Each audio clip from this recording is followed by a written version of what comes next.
अध्यक्षज्यू, नेपालमा सङ्घीय लोकतान्त्रिक गणतन्त्रको संविधान जारी भएको दोस्रो पटक त्यसैभरि एकै चरणमा स्थानीय तहको निर्वाचन हुन गएको छ। देशभरको माहौल कस्तो पाउनु भएको छ? धन्यवाद। सबभन्दा पहिलो कुरा त यो निर्वाचनतिर अब जनताको अभिरुचि बढ्दै गएको देखेको छु मैले। सबै राजनीतिक दलहरू आफ्नो आफ्नो एजेन्डा लिएर चाहिँ परिचालित पनि छन् र वातावरण सकारात्मक नै बन्दै गएको म महसुस गर्छु। र यसपटकको निर्वाचनको मुख्य विशेषता के हो भने संविधान घोषणा भइसकेपछि पहिलो निर्वाचन सामान्यतः संविधान कार्यान्वयनको प्रक्रियाको एउटा आधार खडा गर्ने निर्वाचन जस्तो थियो।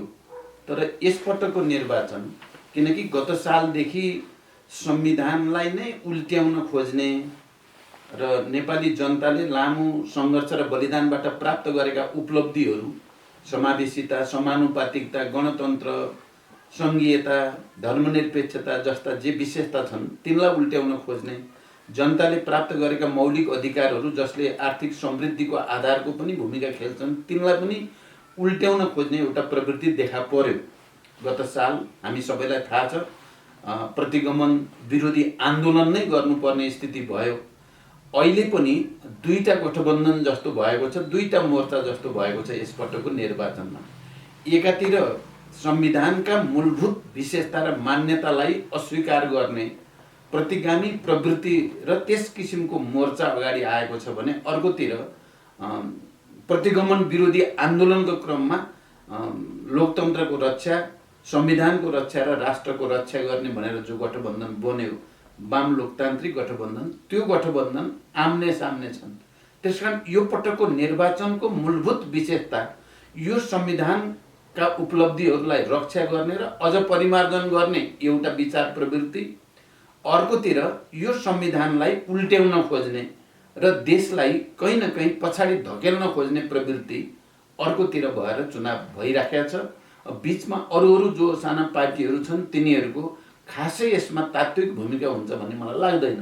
त्यसकारण एउटा प्रतिगमनकारी र एउटा अग्रगमनकारीहरूको बिचको सङ्घर्ष नै यसपटकको स्थानीय तहको निर्वाचनमा पनि मलाई लाग्छ प्रदेश र सङ्घसम्म पुग्दा पनि यही दुईटा प्रवृत्तिको बिचमा, यी दुईटा मोर्चाको बिचमा नै मुख्य प्रतिस्पर्धा हुन्छ। अब निर्वाचन आउन मात्रै 10 दिन बाँकी छ। तपाईँ एउटा माओवादी केन्द्रको अध्यक्ष र सत्तारूढ गठबन्धनको प्रमुख नेताको हैसियतले निर्वाचनमा गठबन्धनका उम्मेदवार जति छन् उनीहरूको विजयको सम्भावना कति देख्नु भएको छ? हामीले जहाँ जहाँ सहमति गरेका छौँ जस्तो चाहिँ महानगरपालिका, उपमहानगरपालिका या नगरपालिका, गाउँपालिकामा पनि त्यहाँ चाहिँ जित म सुनिश्चित देख्छु। जहाँ गठबन्धनको बिचमा समझदारी बनेको छ त्यहाँ सुनिश्चितै देखिन्छ भने अर्को हामीले गठबन्धनमा छलफल गर्दा नै के भनेका थियौँ भने हामी मध्ये कसैले जित्ने स्थिति ग्यारेन्टी छ भन्ने लाग्छ भने गठबन्धनभित्रै प्रतिस्पर्धा पनि गर्न सकिन्छ। कारण यो प्रतिस्पर्धाको कुरालाई हामीले खुला नै राखेका थियौँ। कतिपय मानिसहरूले जहाँ प्रतिस्पर्धाको हामीले निर्णय गऱ्यौँ ल गठबन्धन मिलेन भनेर नकारात्मक प्रचार गर्ने गरेको पनि म देख्छु। तर त्यो त्यस्तो होइन। गठबन्धनको केन्द्र या हामी संयन्त्रमा जे छलफल गरेका छौँ त्यो छलफल गर्दा जहाँ कुरो मिलेको छैन त्यहाँ चाहिँ प्रतिस्पर्धा गर्ने। तर प्रतिस्पर्धा गर्दा फेरि पनि यो संविधान, लोकतन्त्र, गणतन्त्र, संहिताका पक्षधरहरूको बिचमा नै प्रतिस्पर्धा गर्ने र उनीहरूको जित सुनिश्चित गर्ने भनिएको हुनाले मलाई लाग्छ गठबन्धनको पक्षमा नै अब माहौल बन्दै गएको छ। आउने 10 दिनभित्र देशैभरि एउटा नयाँ परिस्थिति बन्छ र गठबन्धन विजयी हुन्छ। अहिलेसम्म जुन नेपालमा परिवर्तनका एजेन्डाहरू छन् र त्यसको सूत्रधार माओवादी केन्द्र र त्यसको नेतृत्व हिसाबले तपाईँ नै हुनुहुन्छ। तर अहिले निर्वाचनमा गठबन्धन बन्दै गर्दा र माओवादीले उम्मेदवार मनोनयन गर्दै गर्दा नेतृत्व चाहिँ जसको नेतृत्व नीति उसको नेतृत्व भनियो, तर नेतृत्व छोड्यो भने आलोचना छ, टिप्पणी छ। अब यो विषय चाहिँ अलि गम्भीर र संवेदनशील विषय छ। पहिलो कुरा नेतृत्व भनेको के? नेतृत्व भनेको विचारको नेतृत्व, राजनीतिक मुद्दाको नेतृत्व, देशको राजनीतिलाई एउटा नयाँ मोड दिने, गति दिने नेतृत्व। त्यसरी भनियो भने माओवादीले नेतृत्व कसैलाई पनि छोडेको छैन, माओवादीले नै नेतृत्व गरिराखेको छ। तपाईँ हेर्नुभयो भने यो गठबन्धन निर्माण कुन परिस्थितिमा भयो प्रतिगमनको खतरा कहाँसम्म पुगिसकेका थियो र देश दुर्घटनामा जानै लागेको बेलामा कसको पहल र कसको नेतृत्वमा यसको रक्षा भयो भनेर तपाईँ हेर्नुभयो भने चाहे आन्दोलन सडकमा हेर्नुहोस्, चाहे गठबन्धन निर्माण प्रक्रियामै हेर्नुहोस्, माओवादी केन्द्रले नेतृत्व गरेको छ। अहिले निर्वाचनको यो समग्र प्रक्रियामा पनि हामी नेतृत्व नै गरिराखेका छौँ भन्ने मलाई लाग्छ। मानिसहरूले जसले यसको गहिराइमा गएर चिजलाई बुझेका छैनन् या बुझ्न चाहेका छैनन्, उनीहरूले लगाउने आरोप या चाहिँ प्रश्न त एउटा कुरा हो, तर मेरो ठाउँबाट मैले हेर्दा यो समग्र प्रक्रियामा माओवादीले नै नेतृत्व गरिराखेको छ। जहाँसम्म तपाईँ सङ्ख्या इत्यादिको कुरा गर्नुभयो भने त्यो तथ्याङ्क हिजो 74को चुनावलाई पनि ध्यान दिने, अरू पनि ध्यान दिने धेरै धेरै कारणले काम गरेका छन्। त्यसकारण कहिलेकाहीँ हामीले नै प्रस्तावित गरेर तपाईँ प्रधानमन्त्री हुन पर्यो भनेर हामीले नेपाली काङ्ग्रेसलाई भन्यौँ होइन, सङ्ख्यामा पनि हामीले भनेका छौँ। त्यसकारण तपाईँ गहिरिएर कसैले विचार गर्यो भने यो समग्र प्रक्रियाको नेतृत्व माओवादीले नै गरिराखेको छ। तपाईँले मलाई भन्नुभयो, म माओवादी केन्द्रको अध्यक्षको हैसियतले म के ठान्छु भने समग्र प्रक्रियाको नेतृत्वमा म छु भनेरै मैले महसुस गर्छु। रात दिन मैले खटेको तपाईँहरूले देख्नु भएको छ। यो गठबन्धन बचाउनको निम्ति गठबन्धनलाई सुरुदेखि नै तोड्ने अनेक षड्यन्त्रहरू भए। यसलाई बचाउनको लागि पनि माओवादी केन्द्रले नै मुख्य भूमिका खेलेको कुरा मलाई लाग्छ। आम नेपाली जनतालाई अब यो कुरा थाहा भइसकेको छ, राजनीतिज्ञलाई पनि थाहा भएको छ, पार्टीहरूलाई पनि थाहा छ। उही भन्न चाहने र नचाहने मात्रै कुरा हो। त्यसकारण वस्तुत चाहिँ माओवादी केन्द्रले नै अहिले पनि राजनीतिक एजेन्डाको, गठबन्धनको, सरकारको यी सबै प्रक्रियाको पनि नेतृत्वदायी भूमिका खेलिराखेकै छ। सङ्ख्याको कुरा गर्दा अघिल्लो निर्वाचनमा 753 तहमध्ये 106 तहमा माओवादीले प्रमुख स्थान विजय गरेको थियो। यसपटक त्यो सङ्ख्या कति बढ्ला जस्तो आकलन चाहनुहुन्छ? अब हाम्रो कोसिस चाहिँ बढाउने हुने नै भयो। मैले सबै प्रदेशका जिम्मेवार साथीहरू, जिल्लाका पनि चाहिँ प्रतिनिधिहरूसँग कुरा गर्दा सबैको भनाइ के छ भने हामी पहिलाको भन्दा डबल बनाउँछौँ। सबै प्रदेशले भनेको चाहिँ मलाई र दिएको टिपेर पनि दिनुभएको छ। हिजो बेलुका मात्रै पनि मैले हिसाब सबै हेरेँ, पहिलाको जति छ त्योभन्दा डबल हुन्छ भन्ने सबै साथीहरूको भनाइ छ। अब हाम्रो पालिकाको सबै मोटामोटी हेर्दा पनि पहिलाको भन्दा हाम्रो गुणात्मक ढङ्गले बढ्छ, त्यो कुरा पक्का हो। अघिल्लो चुनावमा माओवादी एमालेसँग मिलेर वाम एकता बन्यो र अहिले फेरि काङ्ग्रेससँग मिलेर लोकतान्त्रिक गठबन्धन भनेर आयो। माओवादी एक्लैले आफ्नो अस्तित्व निर्माण गर्न नसक्ने अवस्था पुगेको हो? त्यस्तो होइन। त्यसो भन्यो भने त कसैको कोही पनि नसक्ने भएको भयो नि त।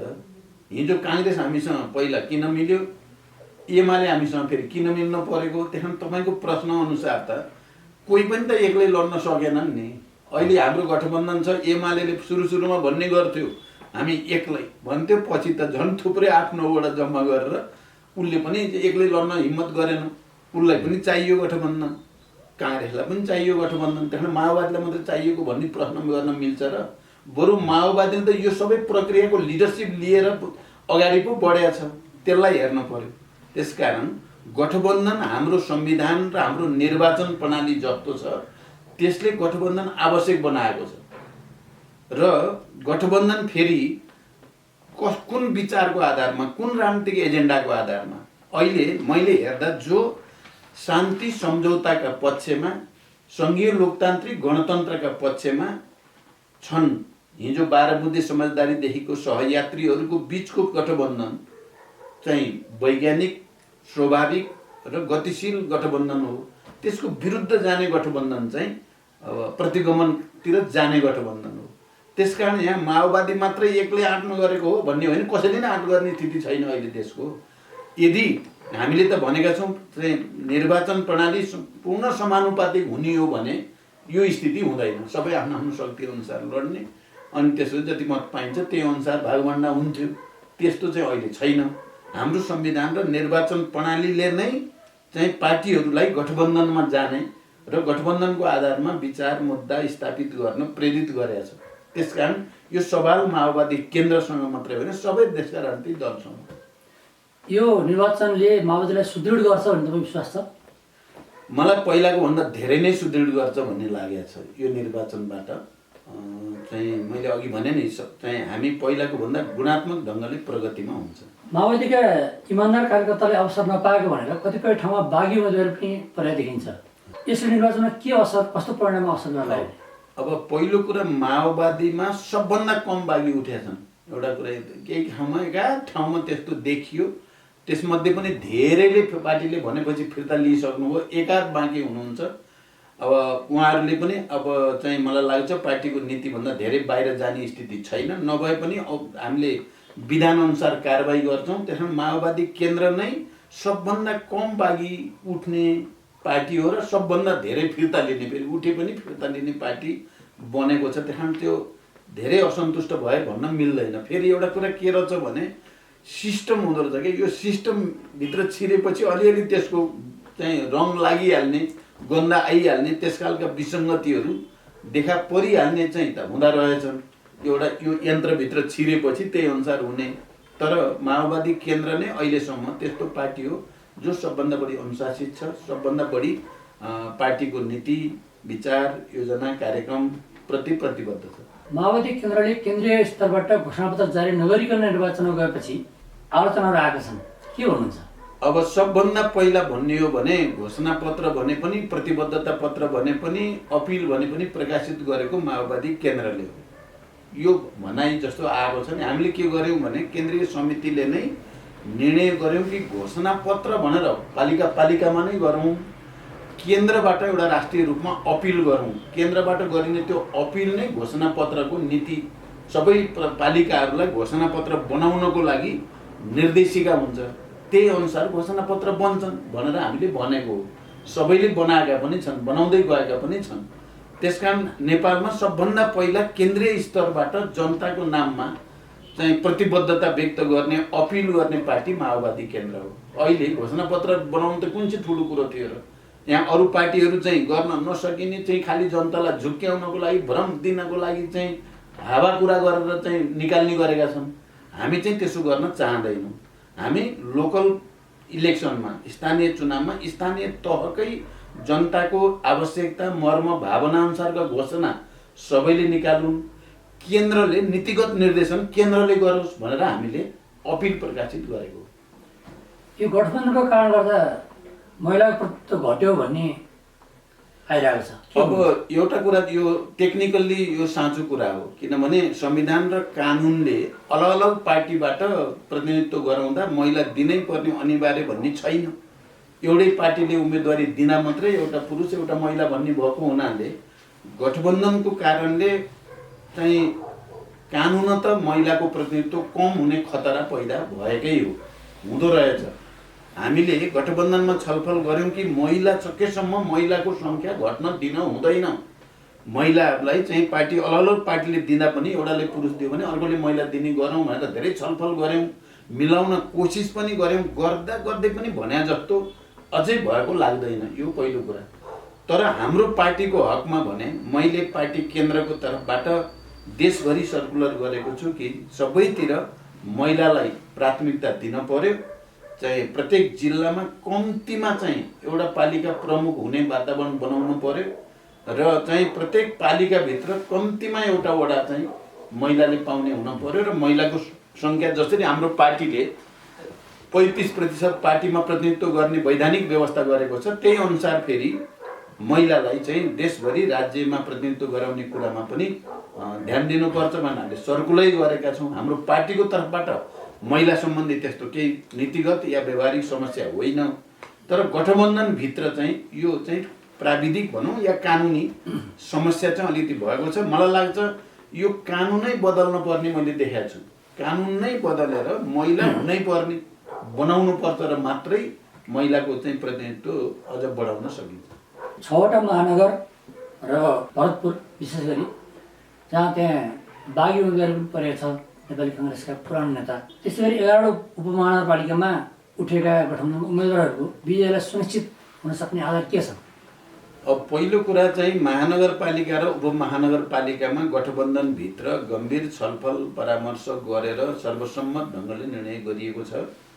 बिचमा एकाध बागी भनेर उठेका भए पनि धेरै जसो चाहिँ फेरि फिर्ता भइसकेका छन्। भरतपुरमा चाहिँ बाँकी छ, तर त्यसले गठबन्धनको निर्णयमा कुनै तात्विक फरक पर्छ भन्ने मलाई लाग्दैन। किनकि यो अलिकति दीर्घकालीन ढङ्गले राष्ट्रको संविधानको लोकतान्त्रिक गणतन्त्रको रक्षाको दृष्टिकोणले विचार गरेर गरिएको निर्णय हो।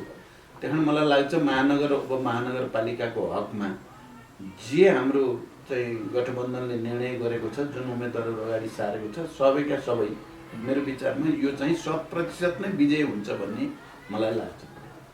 एकाध बागीले त्यसको चाहिँ मूलभूत चाहिँ परिणाममा केही फरक पर्दैन। देशभर मैदानमा उत्रिएका उम्मेदवारहरूलाई तपाईँ के भन्न चाहनुहुन्छ? म फेरि पनि के भन्न चाहन्छु भने हाम्रो देश अब राजनीतिक परिवर्तनको एउटा प्रक्रियाबाट गुज्रेर अब संविधान कार्यान्वयनका सन्दर्भमा दोस्रो पटक निर्वाचनमा हेलिएको छ, होमिएको छ। हामी सबैको उद्देश्य हुनुपर्छ राष्ट्रको एकतालाई अझ खँदिलो र मजबुत बनाउने यो निर्वाचनबाट, अनि सङ्घीय लोकतान्त्रिक गणतन्त्रलाई अझ बलियो बनाउने, संविधानका सकारात्मक सबै परिवर्तन र उपलब्धिहरूको रक्षा गर्ने र यसलाई अझ परिमार्जनको निम्ति वातावरण बनाउने, स्थानीय तहमा प्राकृतिक साधन स्रोत, मानवीय स्रोत सबैको सदुपयोग गरेर स्थानीय स्तरलाई नै भावी समाजवादी राज्यको भ्रूणको रूपमा विकास गर्ने, यो उद्देश्य हामी सबैले राख्नुपर्ने हुन्छ। जुनसुकै पार्टी भए पनि हामी जो संविधान मान्छौँ भनेर प्रतिबद्धता गरेका छौँ, संविधान मान्छौँ भनेर हामीले हस्ताक्षर गरेका छौँ, हामी सबैको दायित्व हुन आउँछ यो स्थानीय तहको निर्वाचनमा संविधानले चाहिँ निर्दिष्ट गरे अनुसार समाजवाद उन्मुख राज्य त्यसको भ्रूणहरू स्थानीय तहबाटै बन्ने हो। संविधानले स्थानीय तहलाई पनि स्थानीय सरकारको रूपमा परिभाषित गरेको छ र त्यसलाई त्यसरी नै अधिकारहरूको प्रत्यायोजन पनि गरिएको छ। त्यसकारण प्राकृतिक साधन स्रोतको सदुपयोगदेखि समुदायको हक अधिकारलाई अझ बढी सुदृढ गर्ने र विकासको एउटा नयाँ गति जगैबाट पैदा गर्ने, जनताको आवश्यकतालाई शिक्षा, स्वास्थ्य, रोजगारी सबै विषयमा चाहिँ ध्यान केन्द्रित गर्ने एउटा भ्रूणको रूपमा भावी समाजवादको एउटा आधारशिलाको रूपमा यसलाई लिनुपर्छ। म सबै उम्मेदवारहरूलाई यही उद्देश्यको साथ, उत्साहको साथ र दृढताको साथ यो निर्वाचन प्रक्रियामा अगाडि बढ्न अपिल गर्न चाहन्छु। नेपालमा संहिता कार्यान्वयन गर्ने, संविधान जारी गर्ने पनि प्रमुख तपाईँको नेतृत्व थियो। यति बेला भइरहेको स्थानीय चुनावमा मतदाताहरूलाई के भन्न चाहनुहुन्छ? मलाई लाग्छ नेपाली मतदाताहरू, आम नेपाली जनताले देशको राजनीतिक उतार चढाव, घुम्ती मोडहरू सबै अनुभव गर्नुभएको छ, बुझ्नु भएको छ। यो राष्ट्रलाई अप्ठ्यारो परेको बेलामा कसले बचाएको छ, कुन पार्टीले, कुन नेतृत्वले भन्ने कुरा पनि गएको 15-20 वर्षको अवधिमा जनताले नजिकबाट अनुभूत गरेको स्थिति छ भन्ने मलाई लाग्छ। त्यसकारण म आम मतदाताहरूलाई मैले गर्ने अपिल के हो भने नेपालमा यो परिवर्तनको रक्षा गर्ने र यसलाई सुदृढ गर्ने एउटा विचार, प्रवृत्ति र नेतृत्व छ। एउटा यसलाई नरुचाउने र फेरि फर्केर पुरानैतिर जान खोज्ने, फेरि पुरानै निरङ्कुशता, पुरानै अराजकतातिर जान खोज्ने एउटा विचार, प्रवृत्ति र नेतृत्व छ। त्यसकारण आम नेपाली मतदाताले यति बेला इतिहासको यो बिन्दुमा उभिएर यो परिवर्तनको रक्षा गर्ने, जसमा नेपाली जनताका हजारौं छोराछोरीहरूको बलिदान भएको छ, यो परिवर्तन सङ्घीय लोकतान्त्रिक गणतन्त्र ल्याउन हजारौं बेपत्ता भएका छन्, हजारौं घाइते अपाङ्ग भएका छन् र अनि लाखौं करोडौं जनताको यसमा सहभागिता छ।